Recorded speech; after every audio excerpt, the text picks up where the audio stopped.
Assalamualaikum warahmatullahi wabarakatuh. Perkenalkan, saya Mustika Driani dengan NIM 35124043 dari kelas 1B D3 Administrasi Bisnis. Saya akan memaparkan materi tentang etika dan hukum bisnis tentang fraud. Yang akan kita bahas pada materi fraud kali ini adalah definisi fraud, hubungan etika bisnis dan fraud, karakteristik fraud, bentuk-bentuk fraud, segitiga kecurangan fraud, aturan hukum kejahatan fraud, fraud pada bagian produksi, fraud pada bagian pemasaran, fraud pada bagian keuangan, fraud pada bagian sumber daya manusia, dan pencegahan kecurangan fraud. Akan membahas tentang definisi fraud.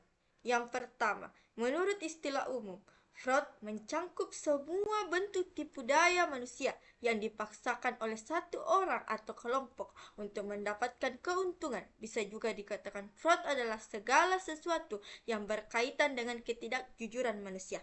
Yang kedua, menurut G. Jack Bologna dan Robert Lindquist, kecurangan adalah penipuan yang disengaja, umumnya dideskripsikan sebagai kebohongan, plagiat, dan pencurian, dan dapat dilakukan pada pelanggan, kreditor, pemasok, banker, investor, pejabat asuransi, dan pemerintah.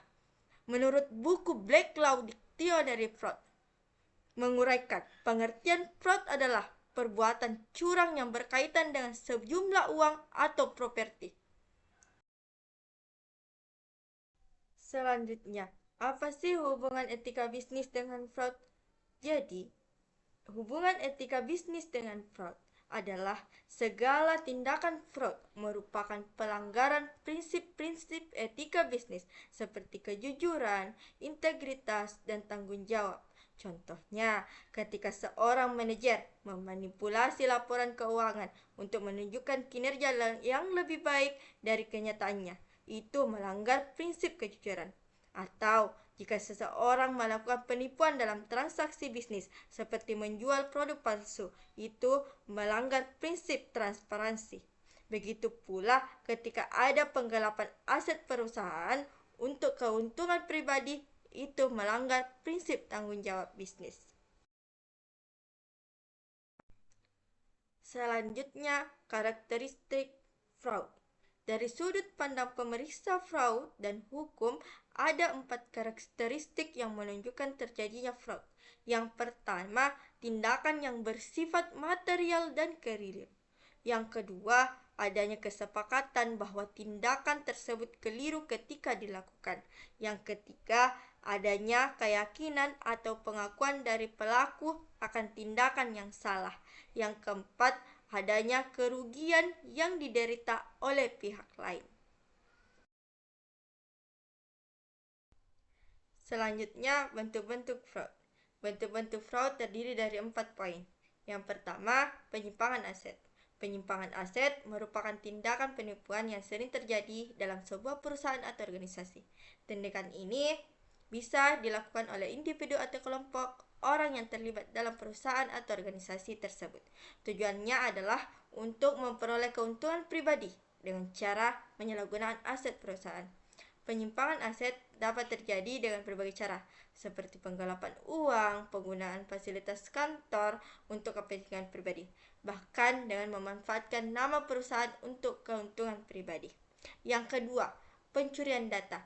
Pencurian data merujuk pada penipuan yang terjadi ketika seseorang mencuri informasi penting organisasi untuk keuntungan pribadi mereka. Jenis penipuan ini juga sering disebut sebagai computer fraud, terutama jika perusahaan atau organisasi memiliki data pusat yang disimpan dalam sistem komputer, seperti data keuangan atau catatan operasional. Yang ketiga, korupsi. Korupsi merupakan salah satu bentuk penipuan yang paling umum terjadi di organisasi atau perusahaan. Hal ini terjadi ketika seseorang menggunakan kekuasaan atau pengaruhnya untuk memperoleh keuntungan pribadi atau menguntungkan orang lain dengan cara yang tidak sah atau tidak etis. Korupsi dapat meliputi penyuapan, pemerasan, dan penyalahgunaan informasi yang diperoleh dari orang dalam di dalam organisasi. Yang keempat, penggelapan uang. Penggelapan uang merupakan salah satu bentuk penipuan yang sering terkait dengan white collar crime, yaitu kejahatan yang dilakukan oleh seseorang atau kelompok yang berada dalam posisi kepercayaan atau otoritas tertentu. Dalam hal ini, penipu menyalahgunakan aset yang dipercayakan padanya, baik itu uang atau investasi, yang sering kali berakhir dengan investasi bodoh. Selanjutnya, segitiga kecurangan atau segitiga fraud. Yang pertama, tekanan. Tekanan berhubungan dengan niat seseorang dalam melakukan kecurangan. Tekanan inilah yang menjadi motivasi untuk memutuskan berbuat curang. Ditambah lagi, masalah personal yang dialami sering jadi alasan melakukan penggelapan dana, pencurian, atau kecurangan lainnya. Misalnya, seorang karyawan yang terlibat utang besar karena gaya hidup saat diminta untuk mengelola proyek dengan dana besar dan pengawasan yang minim. Bisa jadi pemicu untuk melakukan penggelapan dana. Selain masalah uang, kecurangan juga kerap terjadi saat ada seorang karyawan yang ingin menjatuhkan karyawan lainnya. Yang kedua, peluang.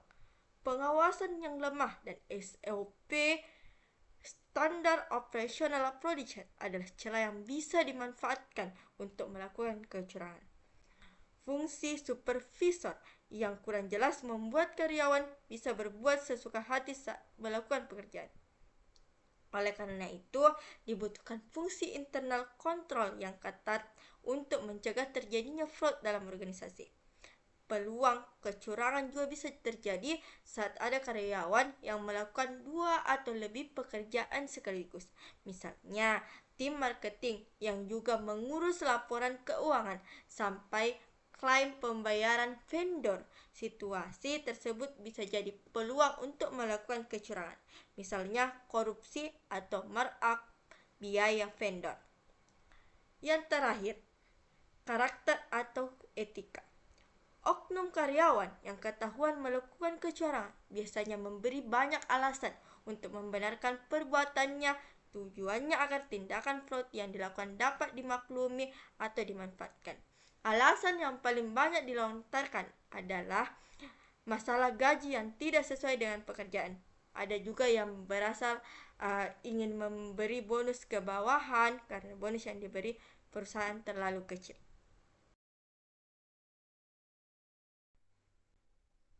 Selanjutnya, aturan hukum kejahatan fraud. Yang pertama, Undang-Undang Nomor 11 Tahun 2008 tentang Internet dan Transaksi Elektronik (ITE). Undang-undang ini yang telah disahkan dan diundangkan pada tanggal 21 April 2008. Walaupun sampai dengan hari ini belum ada sebuah PP yang mengatur mengenai teknis pelaksanaannya. Yang kedua, Pasal 35 UU ITE tahun 2008. Setiap orang dengan sengaja dan tanpa hak atau melawan hukum melakukan manipulasi, penciptaan, perubahan, penghilangan, pengurusan informasi elektronik, dan atau dokumen elektronik dengan tujuan agar informasi elektronik. Yang ketiga, Undang-Undang Nomor 25 Tahun 2003 tentang perubahan atas Undang-Undang Nomor 15 Tahun 2002 tentang tindak pidana pencucian uang, Pasal 2 Ayat 1 huruf Q. Selanjutnya, fraud pada bagian produksi dan bagian pemasaran. Pada bagian produksi, alih-alih menjaga atau merawat stok barang Anda, karyawan yang bertugas di gudang justru bisa sangat leluasa untuk dapat mengambil dan membawa pulang stok barang yang Anda miliki. Hal ini sudah pasti dapat merugikan Anda, sebab di gudang itulah segala sesuatu yang menjadi roda ekonomi bisnis ditaruh. Nah, karena itulah Anda mesti bisa selektif dalam memilih karyawan. Pada bagian pemasaran, kecurangan ini dilakukan dengan cara memberikan informasi dan kesan palsu pada target pasar dengan harapan konsumen tertarik pada produk perusahaan dan investor berinvestasi pada perusahaan. Contohnya, manipulasi pasar dapat dilakukan dengan aksi goreng-menggoreng saham demi tercipta terciptanya kesan perusahaan memiliki tren positif sehingga akan banyak investor yang tertarik untuk berinvestasi pada perusahaan tersebut. Selanjutnya, fraud pada bagian keuangan dan bagian sumber daya manusia. Pada bagian keuangan, kecurangan ini terjadi ketika dalam penyajian informasi perusahaan data yang sebenarnya dilebih-lebihkan atau dikurang-kurangkan dari jumlah yang sebenarnya. Contohnya, ketika aset perusahaan terlebih-lebihkan dalam kewajiban perusahaan dibuat seefisien mungkin agar perusahaan terlihat kuat dalam segi finansial. Kemudian, bentuk kecurangan lainnya yakni ketika pencatatan kegiatan transaksi perusahaan tidak sesuai dengan waktu yang sebenarnya.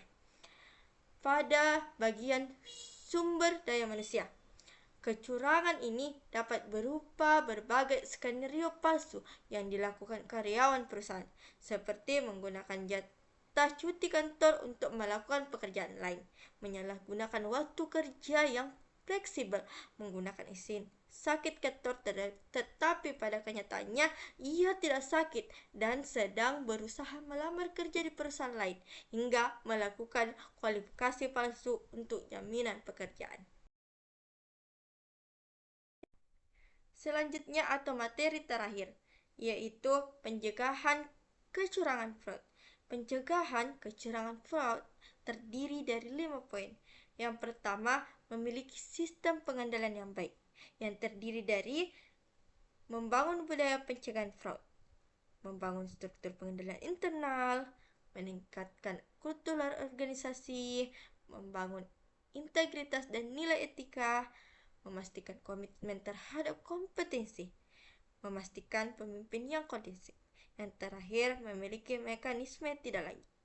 Yang kedua, pendidikan dan pelatihan yang terdiri dari prevention is the key. Pendidikan kecurangan yang produktif yang terdiri dari karyawan, manajemen, pelanggan. Yang ketiga, risiko, integritas, dan kontrol yang terdiri dari mengimplementasikan kontrol internal efektif, belajar dari fraud yang terdeteksi, mengimplementasikan kontrol untuk mencegah kejadian berikutnya, siapa yang terlibat dalam kecurangan, apakah kontrol sudah tepat. Yang keempat, melaporkan dan mengawasi, yang terdiri dari kebajakan kecurangan terdeteksi dari pemberian tips, yang terdiri dari karyawan harus hati-hati terhadap bendera merah fraud. Karyawan harus mau melaporkan segala hal fraud dan potensi fraud itu. Perusahaan harus menginformasikan fraud supaya karyawan tahu bahwa fraud itu ada dan dapat dicegah. Yang terakhir, melaksanakan pemeriksaan secara proaktif, yang terdiri dari mengidentifikasi gejala kecurangan, mengidentifikasi gejala kecurangan untuk setiap masalah, audit program secara berkala, dan mengidentifikasi gejala kecurangan yang teridentifikasi. Mungkin sekian materi yang dapat saya sampaikan tentang materi fraud. Sekian dan terima kasih. Wassalamualaikum warahmatullahi wabarakatuh.